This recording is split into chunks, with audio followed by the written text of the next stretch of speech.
এই Greece park এখানে পাথর ছুঁড়েছে, দেখুন আমাদের গাড়ি ফাড়ি ভেঙে কি অবস্থা করে দিয়েছে। এই গ্রিস পার্ক পুলিশ সব লুকিয়েছে, পুলিশ সব হয়তো লুকিয়েছে। দেখুন এই দেখুন কি অবস্থা, দেখে নিন আপনারা কি অবস্থা আমাদের। এইখান থেকে সব ইট মেরেছে, এই ছাদের উপর থেকে সব ইট মেরেছে, এই সব ছাদ এখান থেকে সব ইট ছুঁড়েছে। দেখুন ইটগুলি দেখুন আপনারা, এই দেখুন ইটের অবস্থা দেখুন, এই দেখুন হ্যাঁ, এই দেখুন আমাদের রাস্তার অবস্থা, এই দেখুন কি অবস্থা, এই দেখুন ওই এরা কি করেছে দেখে যান, এই দেখুন আমাদের কি অবস্থা করেছে রাস্তা, দেখুন ইট মেরে কি করেছে, ইট বৃষ্টি করেছে এখানে। এই গ্রিস পার্ক, এই গ্রিস পার্কে আমাদের, এই আমাদের গ্রিস পার্কে আমাদের, এই দেখুন গ্রিস পার্কে আমাদের, গ্রিস পার্কে আমাদের এই দেখুন ইট মেরে কি করেছে, আমাদের মিছিলে ইট মেরেছে। আপনারা সবাই লক্ষ্য করুন, দেখুন অপশাসন আপনারা বিদায় দিন, দেখুন কিভাবে ইট বৃষ্টি করেছে অপশাসন, এই তৃণমূল সরকার দেখুন কিভাবে আমাদের উপর হামলা করেছে। আপনারা সবাই লক্ষ্য করুন, দেখুন একটুখানি।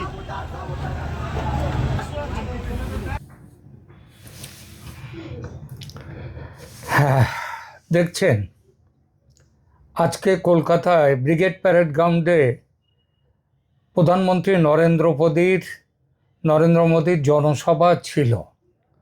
সেই জনসভায় যাওয়ার পথে যখন বাইরে থেকে বাসে করে, বিভিন্ন জায়গা থেকে যখন বাসে করে বিজেপির সমর্থকরা আসছিলেন জনসভায়, সেই সময় কলকাতার গিরিশ পার্ক এলাকায় আমাদের তৃণমূলের মন্ত্রী শশী পাঁজার বাড়ির কাছাকাছি, এবং যেটা শুনলেন যে এটা বলছেন যে শশী পাঁজার এবং আশপাশের বাড়ির ওপর থেকে, ছাদের ওপর থেকে ইট পাথর ইত্যাদি ছুঁড়ে সেখানে ভেঙে দেয়া হয়েছে বেশ কিছু বাস।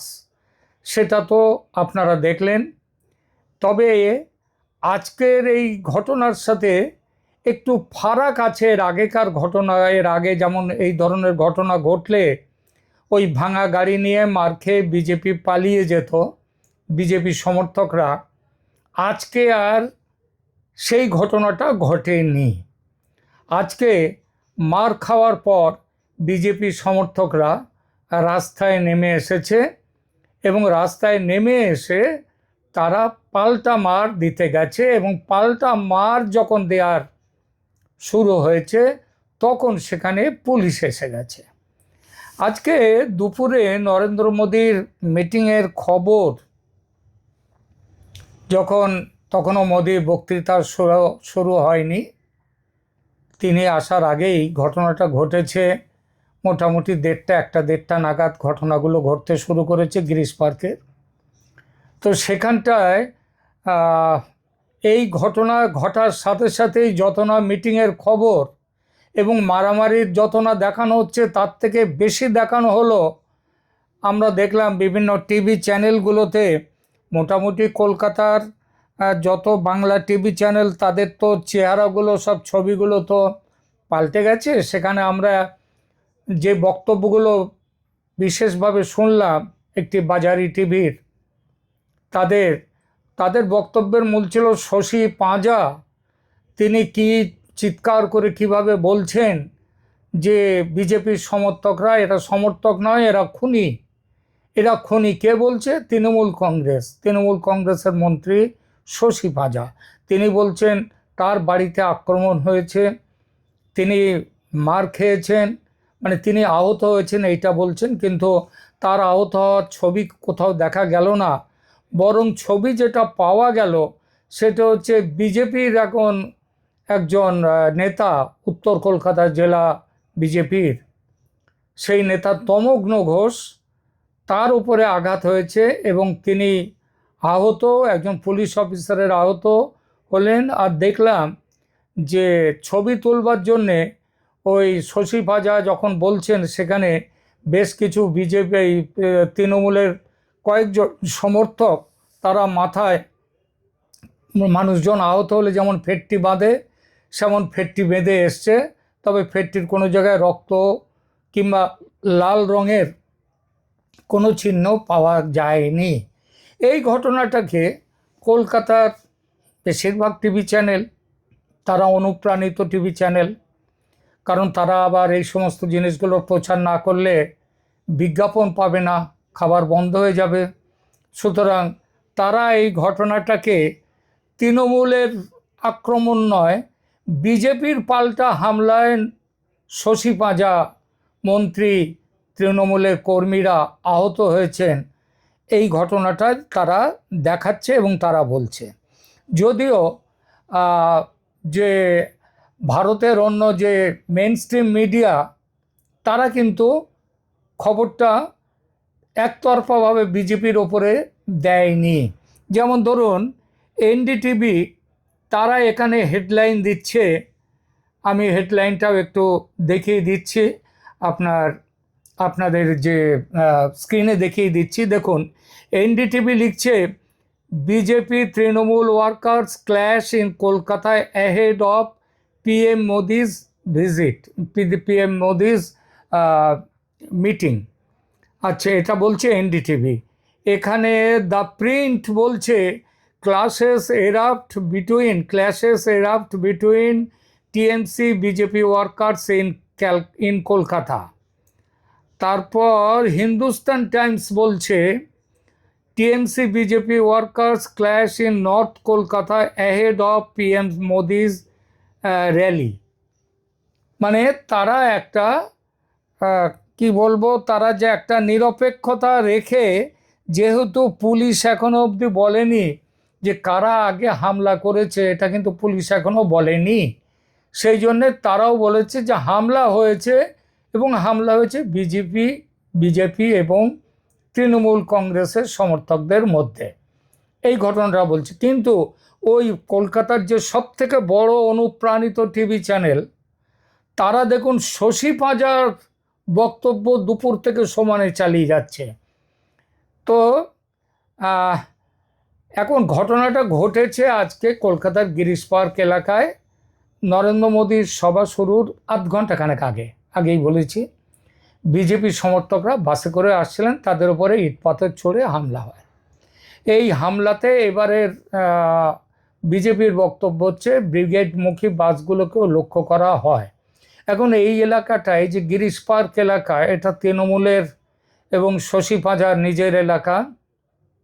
সুতরাং যারা বিজেপির স্থানীয় বিজেপির নেতা কর্মী, যারা বিজেপি কর্মীদের, তাদের মূল যে নজরটা পড়ে শশী পাঁজার উপর, কারণ শশী পাঁজা এই ধরনের ব্যাপার করতে পারেন, তার নেতৃত্বে এগুলো হতে পারে, এগুলো বিজেপির সমর্থকদের বক্তব্য।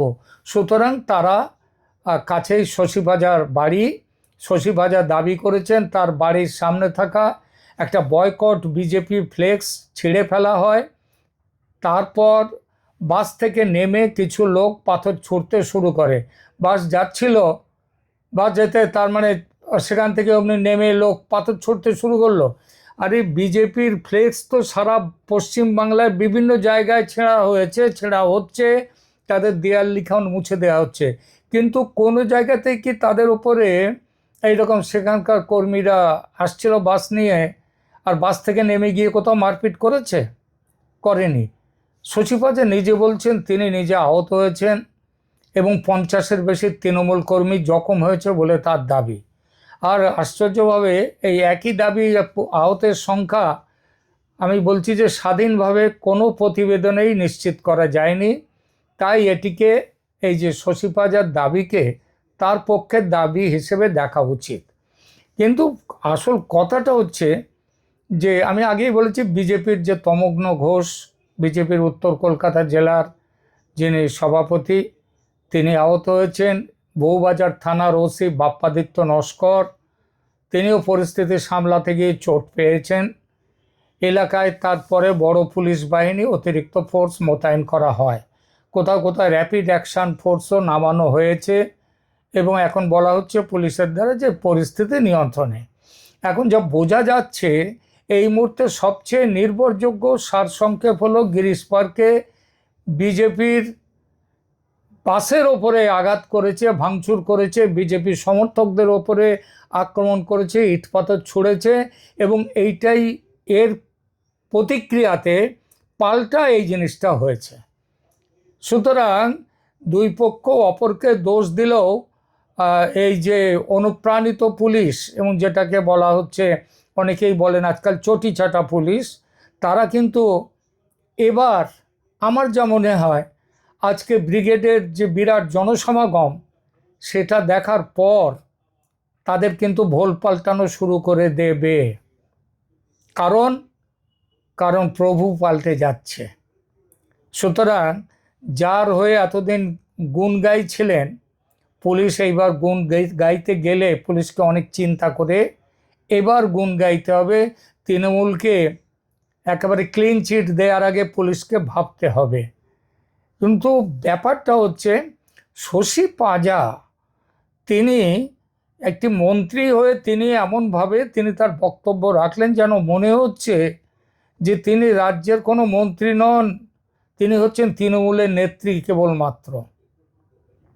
এরপরে অনেক কিছুই আসবে, তবে আপাতত দেখুন যে আজকের সারসংক্ষেপে আরেকটি জিনিস বলা যায়, বিজেপি এখন ওই মার খেয়ে পালিয়ে যাওয়ার জায়গাতে নেই। বিজেপি পাল্টা মার দেওয়ার জায়গাতে পৌঁছে গেছে। এইটা মনে রাখলে পরবর্তী সময়ে এই তৃণমূলের যে সমর্থকরা গাজোয়ারি দেখাচ্ছেন তাদের গাজোয়ারিটা কমবে। রাখছি এখনকার মতো। আগামীকাল দেখতে পাবেন আরও অনেক জায়গায় গোলমাল হয়েছে, সেসব ছবিও পাবেন। কারণ লোক আটকে রাখবার জন্য যাতে লোক না যেতে পারে, পৌঁছতে পারে, সেই চেষ্টা তো তৃণমূলের তরফ থেকে আজকে নানাভাবে করা হয়েছে। আর সেটা করা হয়ে থাকে, স্বাভাবিকভাবে করা হয়ে থাকে, তৃণমূল সব সময় করে। কিন্তু আজকের পর আবার এই সমস্তগুলো করতে গেলে তৃণমূলকে ভেবেচিন্তে করতে হবে। কারণ বিজেপি ঠিক করে নিয়েছে মারের পাল্টা মার দিতে প্রস্তুত তারা। রাখছি এখন। ধন্যবাদ।